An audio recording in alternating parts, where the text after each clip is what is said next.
Pravdepodobnosť. Pravdepodobnosť je matematický pojem, ktorý vyjadruje, aká je veľká šanca, že nastane určitá udalosť. Pomáha nám predpovedať výsledky rôznych situácií a rozhodovať sa na základe dostupných informácií. S pravdepodobnosťou sa stretávame každý deň, aj keď si to často neuvedomujeme.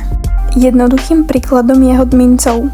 Pri spravodlivej minci môžu nastať dva výsledky, hlava alebo znak. Keďže obe možnosti sú rovnako pravdepodobné, pravdepodobnosť, že padne hlava je 1/2, teda 50%. Zaujímavosťou je, že ak hodíme mincov iba raz, nemusí padnúť hlava. Ak ju však hodíme 100-krát alebo 1000-krát, počet hlav sa bude približovať k 50%. Tento jav sa nazýva zákon veľkých čísel a patrí medzi základné princípy pravdepodobnosti.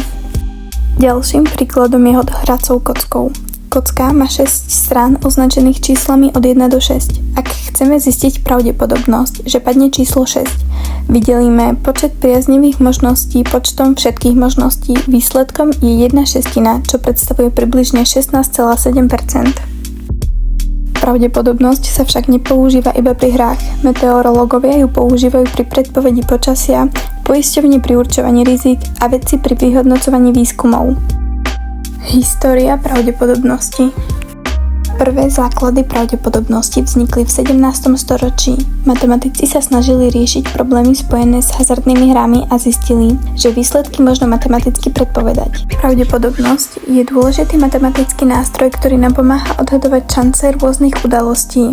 Využíva sa v mnohých oblastiach života, od predpovede počasia cez medicínu až po ekonomiku. Vďaka nej dokážeme lepšie porozumieť svetu okolo nás a robiť informatívnejšie rozhodnutia.